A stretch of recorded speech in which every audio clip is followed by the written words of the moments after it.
नमस्कार दोस्तों, स्वागत है हमारे चैनल एआई तंशु पर, जहां पर हम आपके लिए लाए हैं श्रीमद् भगवद गीता का अमृतमयी ज्ञान, जो न केवल आपके जीवन को प्रेरणा देगा बल्कि आपको आत्मिक शांति और सच्चाई के रास्ते पर ले जाएगा।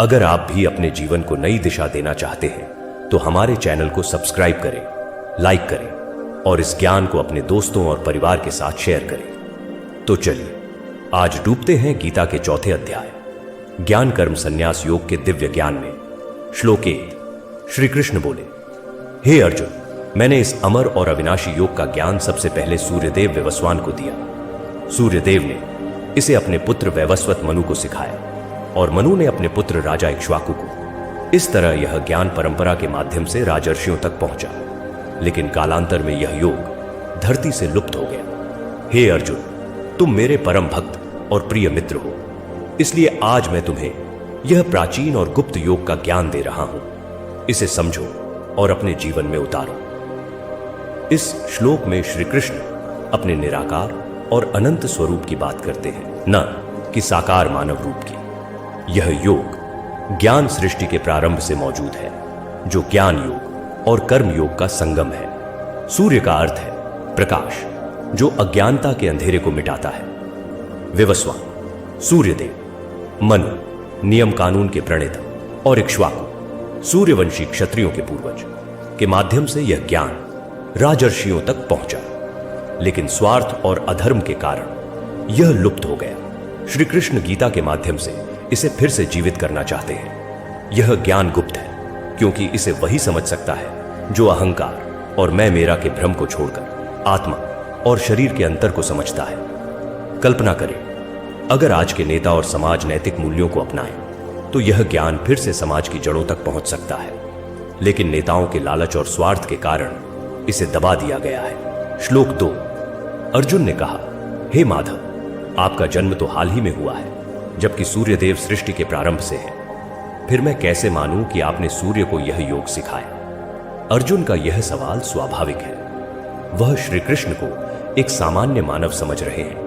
उन्हें समझ नहीं आ रहा कि श्री कृष्ण, जिनका जन्म द्वापर युग में हुआ, सृष्टि के प्रारंभ में सूर्य को ज्ञान कैसे दे सकते हैं। यह सवाल हर उस व्यक्ति के मन में उठता है जो सत्य को समझने की शुरुआत करता है। क्या आपने कभी सोचा कि सत्य कितना गहरा हो सकता है?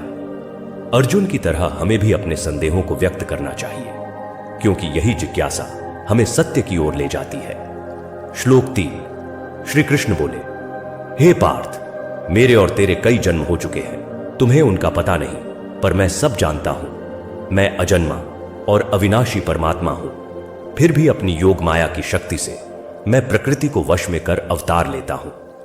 जब जब धरती पर धर्म का सूरज डूबने लगता है और अधर्म की रात छाने लगती है, मैं साकार रूप में प्रकट होता हूं। साधुओं की रक्षा, पापियों का सुधार और धर्म की पुनर्स्थापना के लिए मैं हर युग में आता हूं। श्री कृष्ण अर्जुन को अपने दिव्य स्वरूप का परिचय देते हैं। वह साधारण मानव नहीं, बल्कि परमात्मा है, जो जन्म मृत्यु से परे है। उनकी योग माया उन्हें माया के बंधनों से मुक्त रखती है। वह निस्वार्थ भाव से अवतार लेते हैं ताकि धर्म को पुनर्जनन कर सके। धर्म का अर्थ है वह भाव जो प्रेम, सेवा और भलाई लाता है, जबकि अधर्म स्वार्थ, क्रोध और लोभ का जाल है।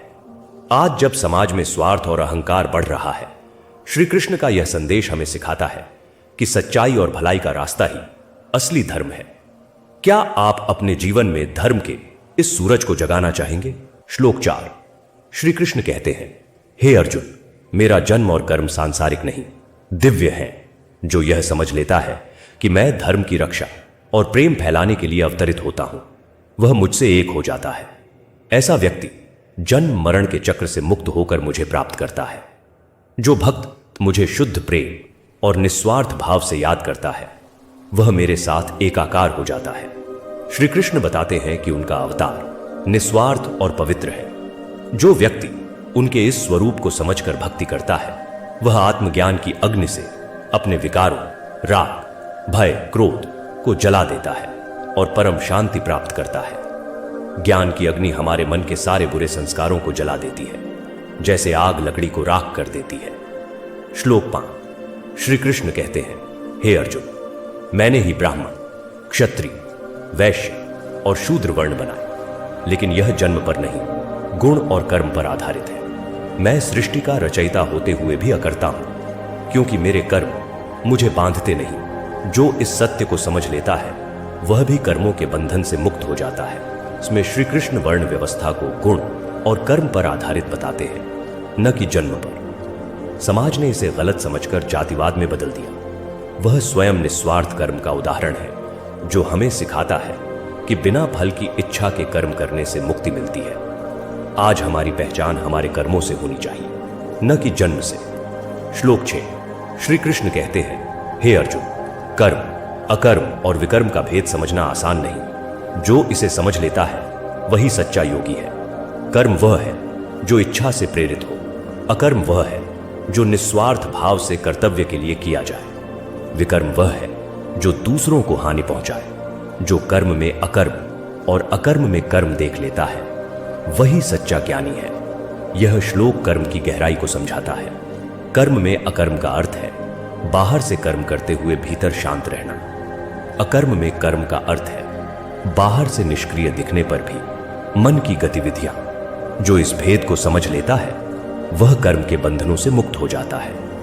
क्या आपने कभी सोचा कि आप जो काम करते हैं वह आपको बांध सकता है या मुक्त कर सकता है? दोस्तों, निस्वार्थ कर्म ही असली आजादी का रास्ता है। श्लोक 7। श्री कृष्ण कहते हैं, जो व्यक्ति निस्वार्थ कर्म करता है, जिसके कर्म ज्ञान की अग्नि में शुद्ध हो चुके हैं, वही सच्चा संत है। वह दुनिया में रहते हुए भी कर्मों से बंधता नहीं, क्योंकि उसका हर कार्य परमात्मा को समर्पित होता है। इसमें श्री कृष्ण हमें बताते हैं कि जो व्यक्ति अहंकार और लालच छोड़कर कर्म करता है वह आत्मसंयम और ज्ञान के बल पर मुक्त हो जाता है। ऐसा व्यक्ति चाहे सुख हो या दुख संतुलित रहता है। आज की दुनिया में तनाव और लालच हमें बांधते हैं, लेकिन अगर हम अपने कर्मों को कर्तव्य समझकर करें तो हमारी जिंदगी हल्की और सार्थक हो जाएगी। श्लोक 8। श्री कृष्ण कहते हैं, जो व्यक्ति श्रद्धा और समर्पण से परमात्मा में लीन होता है उसका हर कर्म यज्ञ बन जाता है। चाहे वह पूजा करे, सेवा करे या ध्यान करे, सब कुछ आध्यात्मिक हो जाता है। यज्ञ का अर्थ केवल हवन नहीं, बल्कि हर वह कार्य है जो परमात्मा को समर्पित हो। ज्ञान योगी आत्मा पर ध्यान देते हैं, जबकि कर्म योगी निस्वार्थ सेवा करते हैं।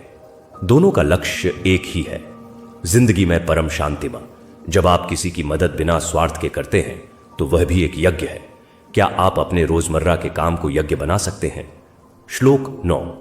श्री कृष्ण कहते हैं, कुछ लोग व्रत, तप, दान या प्राणायाम के द्वारा यज्ञ करते हैं, लेकिन ज्ञान यज्ञ सबसे श्रेष्ठ है, क्योंकि यह ज्ञान को जला देता है और मनुष्य को मुक्ति देता है। इसमें हमें बताते हैं कि हर यज्ञ का लक्ष्य है आत्मा को परमात्मा से जोड़ना। ज्ञान यज्ञ इसलिए श्रेष्ठ है क्योंकि यह मन के सारे विकारों को नष्ट कर देता है। आज हम प्राणायाम, ध्यान या सेवा के छोटे छोटे यज्ञ शुरू कर सकते हैं। यह हमारे मन को शुद्ध और जीवन को सार्थक बनाएगा। श्लोक 10। श्री कृष्ण कहते हैं, हे अर्जुन, सत्य को जानने के लिए ज्ञानी गुरु के पास जाओ। विनम्रता और जिज्ञासा के साथ सवाल करो और उनकी सेवा करो।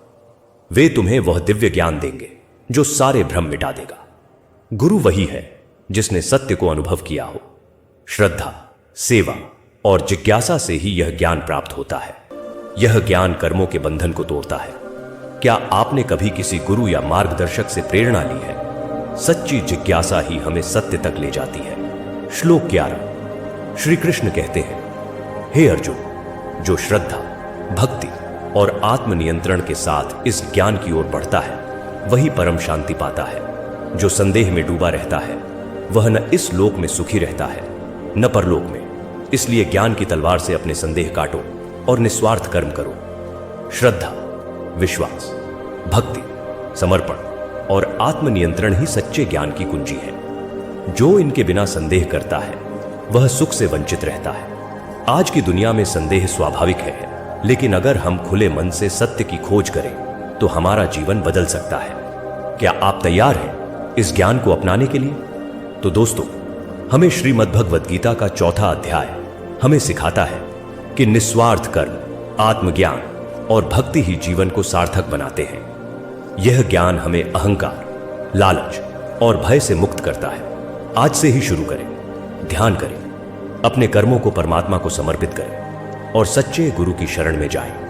यही मोक्ष का रास्ता है। अगर यह ज्ञान आपके दिल को छू गया तो इसे अपने दोस्तों और परिवार के साथ शेयर करें। हमारे चैनल AI तंशु को सब्सक्राइब करें। जय श्री कृष्ण, जय हिंद, जय भारत।